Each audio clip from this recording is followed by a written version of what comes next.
और देखो क्वेश्चन बेटा क्या बोल रहा है कि √2 एक अपरिमेय संख्या है, सिद्ध कीजिए। √2 की अपरिमेयता सिद्ध करनी है आपको, है ना। अब इसमें √2 नहीं है, इसी तरह √3 भी है, √5 भी है। तो जो भी अपरिमेय संख्या है, अपरिमेय संख्या क्या है? ऐसी संख्याएं जो अंडर रूट के अंदर पूर्ण वर्ग नहीं होती, है ना। कॉन्सेप्ट बताए थे हम कि रूट के अंदर ऐसी संख्याएं जो पूर्ण वर्ग नहीं है, पूर्ण वर्ग नहीं है, ऐसी संख्याएं सवाई अपरिमेय है। इस प्रकार के जो भी कॉन्सेप्ट आएगा, जैसे √2 है पूर्ण वर्ग नहीं है, √3 पूर्ण वर्ग नहीं है, √5 तो √7, इस प्रकार का एक कॉन्सेप्ट अपन पढ़ेंगे। वही कॉन्सेप्ट सारों में लगेगा। ये भी है आपके पाठ में, ये भी आपके प्रश्नावली में है। तो एक कॉन्सेप्ट पढ़ेंगे। अब ये कॉन्सेप्ट पढ़ने के लिए अपने पास दो चीजें पता होनी चाहिए। एक सहअभाज्य संख्या, है ना, दो प्राइम नंबर। सहअभाज्य संख्या क्या होती है? सहअभाज्य संख्या, सहअभाज्य संख्या। तो सहअभाज्य संख्या क्या होती है बेटा? दो प्राइम नंबर।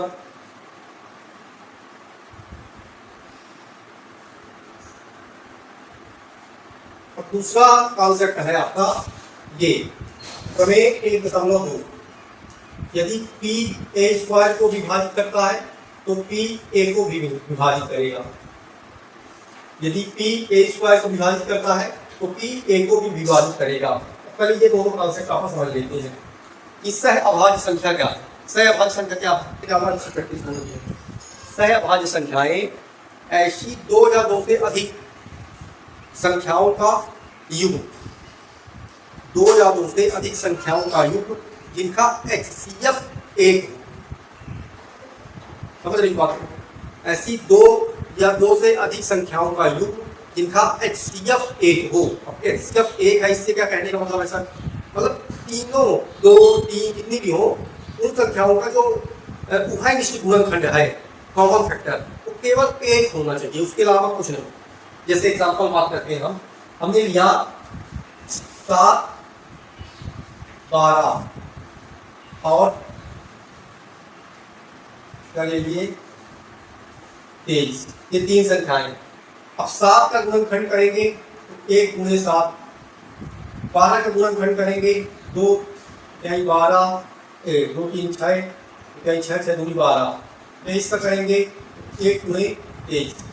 मतलब इन तीनों का जो उभय निष्ठ है वो क्या है? 1 है, एक है ना। एक इसमें भी है, एक इसमें भी है, एक इसमें भी है। तो ये तीनों संख्याएं आपस में क्या कहलाएंगी? सहअभाज्य संख्याएं। अब ऐसा नहीं है कि सहअभाज्य संख्या में सारी संख्या अभाज्य होगी। देखो इसमें 12 भाज्य है, 12 भाज्य है, लेकिन क्योंकि वो जो युग्म बन रहा है वो सहअभाज्य संख्या। सिंपल सा लॉजिक है। दो, कम से कम दो तो चाहिए युग्म बनाने के लिए। दो या दो से अधिक संख्याओं का युग्म जिनका कॉमन फैक्टर 1 हो, या फिर उसी चीज को हम क्या कह सकते हैं? HCF 1 हो, है ना। तो ये कॉन्सेप्ट। और दूसरा कॉन्सेप्ट ये है कि ये प्रमेय यदि p a² को विभाजित करता तो p a को भी विभाजित करेगा। इसका मतलब क्या है? यदि p a² को विभाजित करता है, यदि p a² को विभाजित करता है तो p a को भी विभाजित करेगा। क्या मतलब है? यदि कोई संख्या मान लेते हैं, p लेते हैं, p 2 है, ठीक है, और a² है आपका 4, a आपका 4, तो 4 का स्क्वायर बटे 2, 4 को 16 बटे 2, तो ये इसको विभाजित कर देगा। यदि a के स्क्वायर को विभाजित करता तो a को भी करेगा, तो 1 केवल 4 और 2 करेगा। ये नॉर्मल सी चीज है, बस प्रमेय के रूप में उसको बता दिया गया, ठीक है। ये दो चीज आपको पता होनी चाहिए। अब देखिए हमको करना क्या है बेटा, हमको अपरिमेयता सिद्ध करनी है कि √2 एक अपरिमेय संख्या है। √2 एक अपरिमेय संख्या है। अब सिद्ध करने की भी अपनी अपनी मेथड होती है, सिद्ध करने की अपनी अलग अलग मेथड होती है। जिसमें हम जो मेथड यूज करेंगे वो कहलाती है विरोधाभास, विरोधाभास विधि, विरोधाभास नियम, method of contradiction, method of contradiction, है ना। मतलब हम किसी चीज का विरोध करेंगे। जैसे एग्जांपल हम लेंगे कि एक कुत्ता आ जाए, ठीक है। अब बोलो कि सिद्ध कीजिए कि ये कुत्ता है। हमको दिख रहा है कि कुत्ता है, लेकिन सिद्ध कीजिए कि कुत्ता है। तो हम क्या करेंगे, हम विरोध करेंगे, हम उल्टा कर देंगे विरोध। हम कहेंगे ये कुत्ता नहीं है, शेर है। कुत्ता नहीं है, शेर है। ठीक है, अब शेर है तो शेर की जो विशेषता है, प्रॉपर्टी है, वो बताओ। और वो प्रॉपर्टी जब इससे मैच ना खाएगी तो ऑटोमेटिक हम कहेंगे क्या शेर की तो एक भी प्रॉपर्टी नहीं मिल रही इसमें, तो शेर तो है नहीं, तो आखिर मतलब कुत्ता है। अपनी ही बात को काट देना, समझ लो मेरी बात। तो वही चीज यहाँ पर करनी है, क्या विरोधाभास। ये बोला कि बताइए रूट तो एक अपरिमेय संख्या है। उसने बोला रूट तो एक अपरिमेय संख्या, लेकिन हमने बोला नहीं, रूट तो अपरिमेय नहीं, परिमेय संख्या है। अब जब परिमेय संख्या है तो फिर अब देखिए, कल्पना करें कि रूट तो एक परिमेय संख्या है। जब परिमेय हो गई तो उसको ए बटे बी के रूप में हम लिख सकते हैं, बी बटे क्यू के रूप में, ए बटे बी के रूप में, अंश बटे हर के रूप में लिख सकते हैं। जहाँ ए और बी दोनों सहअभाज्य, ये तो पहले से ही बता दिया। ए और बी क्या है, सहअभाज्य, मतलब इन दोनों का जो कॉमन फैक्टर होगा वो ए होगा, उसके अलावा कुछ नहीं, किसी और से ये नहीं डिविजिबल होगा, विभाजित होगा। इसी कॉन्सेप्ट के बेस से हम इसको सॉल्व करेंगे। फिर ये प्रक्रिया है, ये प्रक्रिया ऐसे ऐसे बढ़ेगी और लास्ट में दिखा दूंगी। ठीक है, तो बेसिक मैंने आपको इसका समझाया, अब अपन इसको करते हैं। अब हम इसको करते हैं। देखिए, उसने बोला रूट 2, तो हमने कहा क्या कहा, विरोधाभास नियम से, विरोधाभास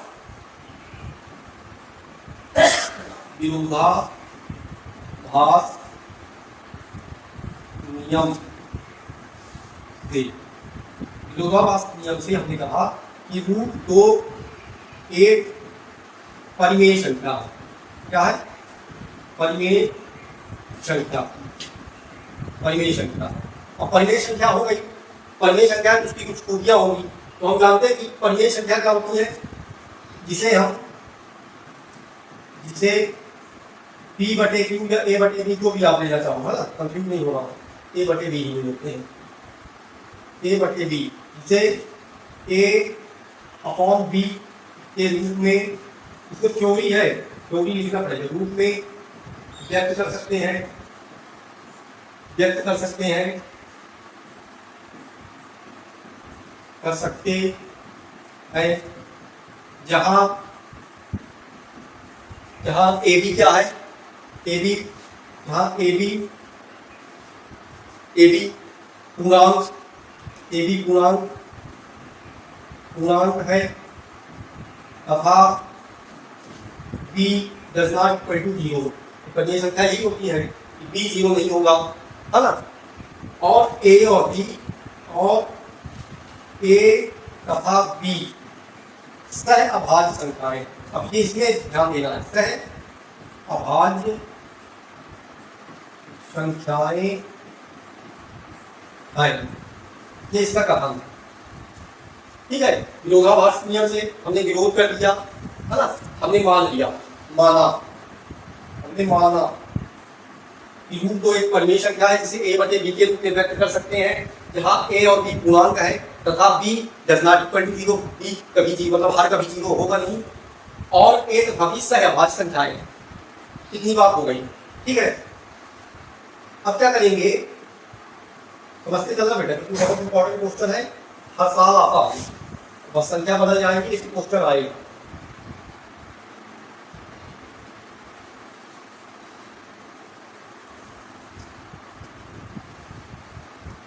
ये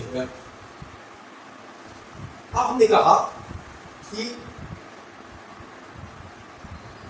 क्योंकि रूट दो इसके बराबर है, ए बटे बी के बराबर, ए बटे बी के बराबर है, तो यहां से हम क्रॉस मल्टीप्लाई कर सकते हैं। तो ए इक्वल टू क्या हो जाएगा, बी इंटू रूट 2 हो जाएगा, बी इंटू रूट 2 हो जाएगा।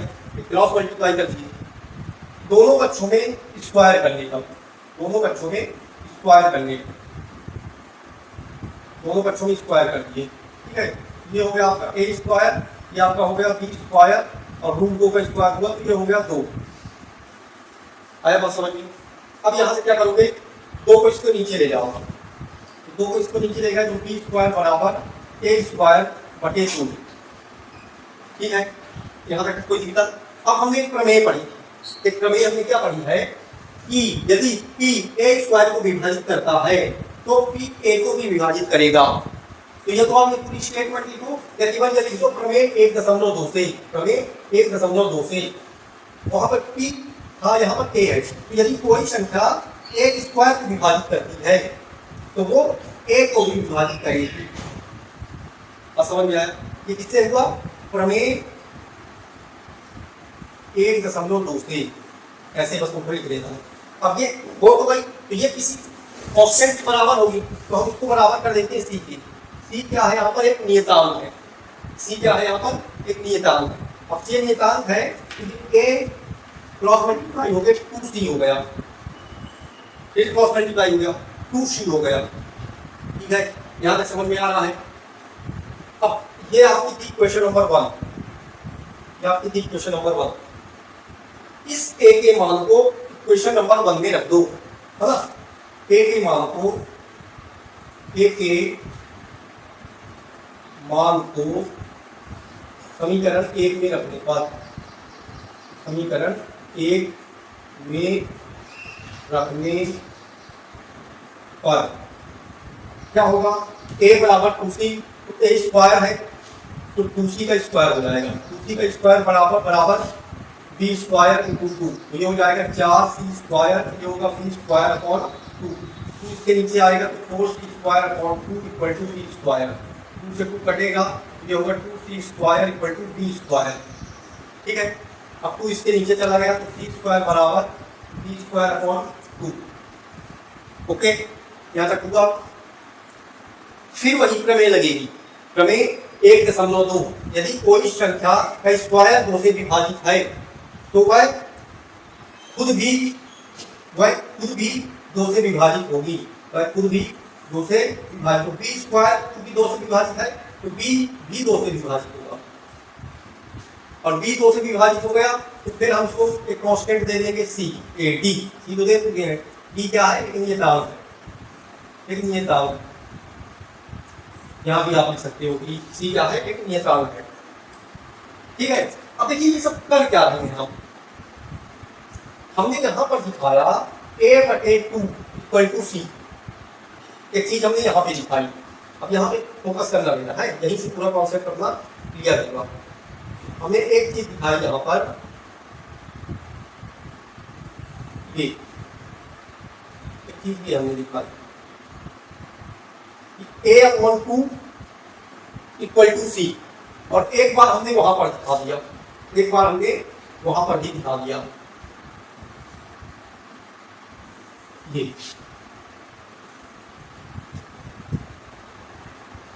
ठीक है, एक ये है एक वो है, तो इसको समीकरण 2 कह दीजिए आप, इसको कह देते हैं समीकरण 2, कह देते हैं समीकरण 2, और इसको कह देते हैं समीकरण 3। ठीक है, अब देखिए समीकरण 2 और 3 से, समीकरण 2 तथा 3 से निष्कर्ष निकालने पर, निष्कर्ष निकालने पर क्या निष्कर्ष निकालोगे भाई? निष्कर्ष ये निकालेंगे a भी 2 से विभाजित हो रहा है और b भी 2 से विभाजित हो रहा है। a भी 2 से विभाजित हो रहा है, b भी 2 से विभाजित हो रहा है।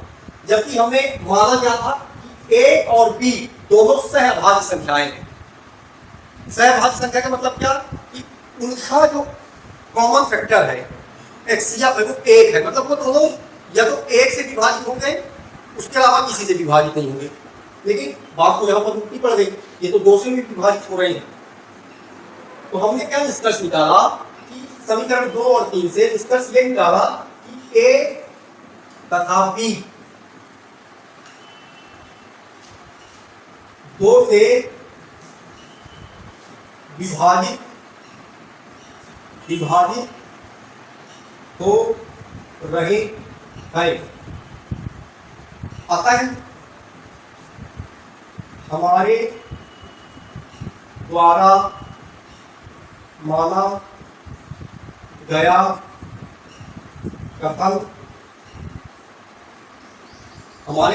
गया कथन असत्य है। भाई हमने कथन माना था कि वो सहभाज्य है, लेकिन सहभाज्य नहीं, दो से विभाजित होते हैं। हमारे द्वारा माना गया कथन असत्य है, असत्य है ना। आता है रूट 2 1 अपरिमेय अपरिमेय संख्या है। बस ये आपका पूरा क्वेश्चन का डेरिवेशन मान लो आप, एक्सप्लेनेशन मान लो आप, कुछ भी है ये है।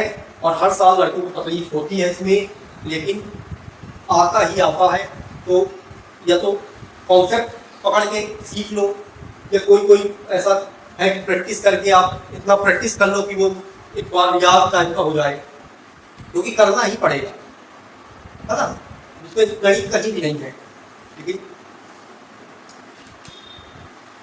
बेसिक फंडामेंटल इसका कॉन्सेप्ट पता होना चाहिए। दो चीजों पर निर्भर कर रहा है ये। एक तो सहभाज्य है, हमने क्या बोला था कि परिमेय संख्या है तो सहभाज्य है। सहभाज्य का मतलब कि एक से विभाजित होगा, लेकिन हमने उसको ऐसा दिखा दिया कि एक के अलावा वो दो से भी विभाजित हो रहा, मतलब हमने खुद को ही गलत बोल दिया। हमने पहले कहा था कि सहभाज्य है, लेकिन आप दिखा रहे हो कुछ और।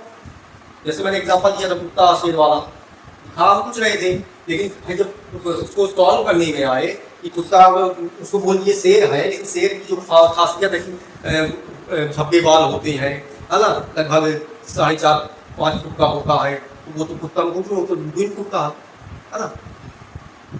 ये विरोधाभास है, विरोध है। हम खुद का विरोध करते हुए इसको असत्य घोषित करके तो बता दिए। जब भाई दो ही चीज हो सकती है, या तो कोई संख्या परिमेय होगी या तो अपरिमेय होगी।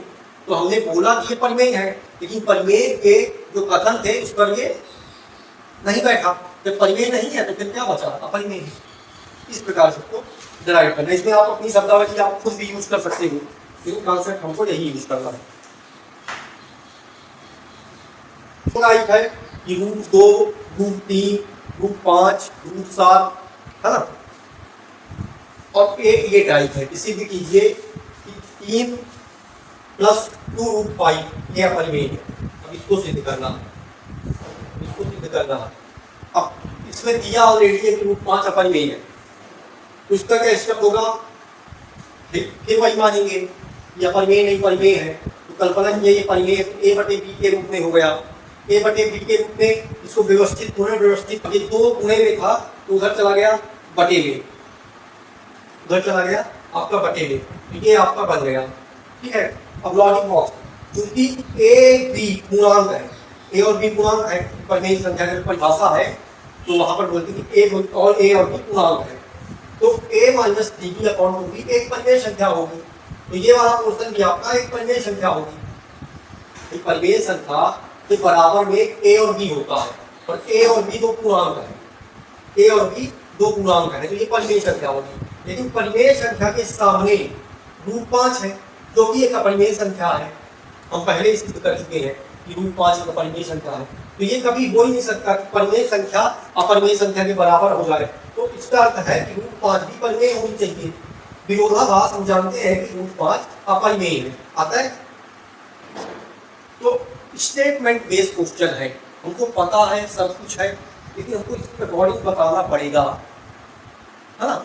इसमें आपका कॉन्सेप्चुअल सब्जेक्टिव टाइप के क्वेश्चन है कि आप इस आपकी शब्दावली क्या है, आप किस प्रकार से उसको दर्शाते हैं।